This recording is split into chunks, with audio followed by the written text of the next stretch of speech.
Maintain 295 degrees, 300 meters to link up. You know, an early mistake teams make is they design way more than they can polish, right? They design way more in their heads and in their hearts of what's important to the game, and they run out of time. And so you get 20 hours of 70 rated game, right? That's not a win for anyone, right? So one of the things that we developed and we put into practice on previous games that really kind of drives our development is, you know, we're going to stay focused on doing great pieces of software, right? That we don't move on with a half-finished mechanic or a part of a level or story just because the schedule says, right? We constantly evaluate where we are in the development cycle, how much time is left, to ensure that whatever is there is 95, right? It's super well polished, well thought mechanics or components of the game, and so you know, we've stayed true to that, and I think that's worked for us. Making the game fun and fresh is it's difficult because there's been a lot of amazing games in the franchise before us.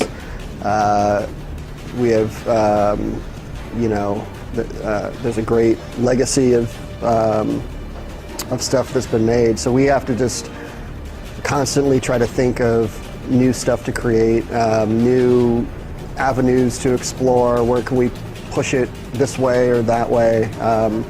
It's coming up with a summer blockbuster. It's coming up with something that's going to play on the biggest stage imaginable. It always starts out with concept. It's kind of like the blueprints of the plan. We try to figure out things like color, lighting, architecture, set dressing, any kind of storytelling, mood, things like that. We figure that out in concept, and then it comes out as some sort of visual plan. I think for Sledgehammer, we focus a lot on storytelling and mood and atmosphere. A lot of us worked on Dead Space, the original Dead Space, and that was a real testament to that philosophy of just trying to really create a world and create a space. I think it's a lot more challenging just because people know what it looks like and they can call you on it.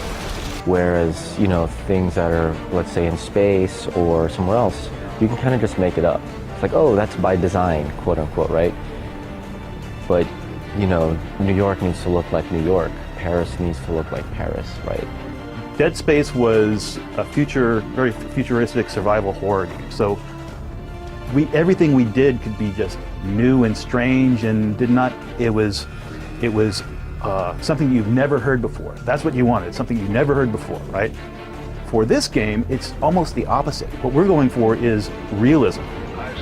Let me even rephrase that. Not even realism, believability. Believability and realism in the sense that we have to be true to the sounds that are really out there in the world. Well, we have what is called the Rip-O-Matic. That is the vision of the game, and what that is a movie that we put together right after we finished put together the story, and it's made from all different movies.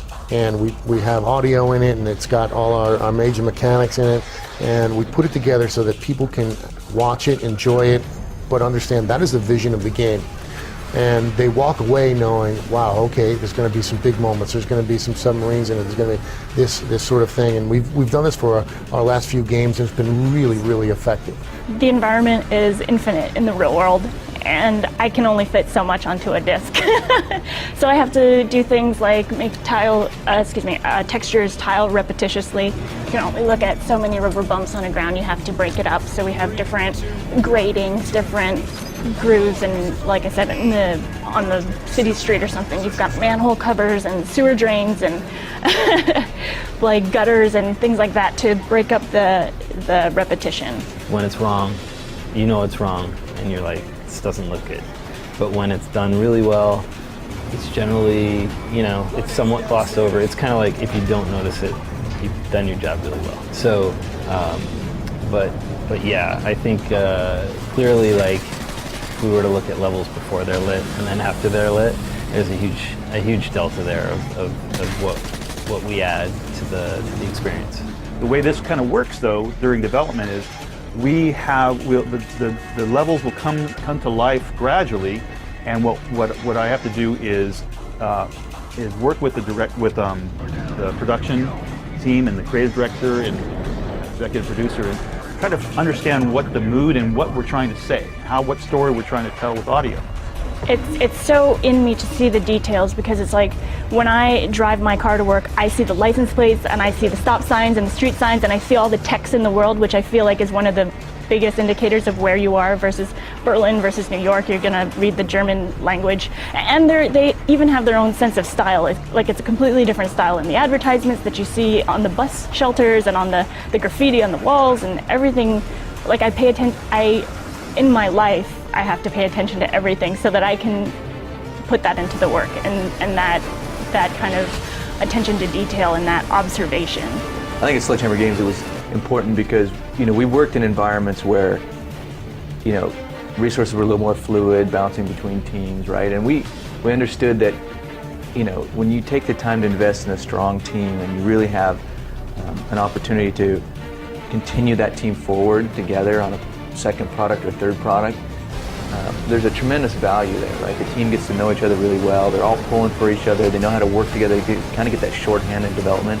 So we know that if we're doing our third game, we're going to be in that sweet spot, right? The team's going to know how to work well together. They're all going to have a strong reliance on each other in a way that I think sort of promotes that family culture, and that's when we're going to do our best work.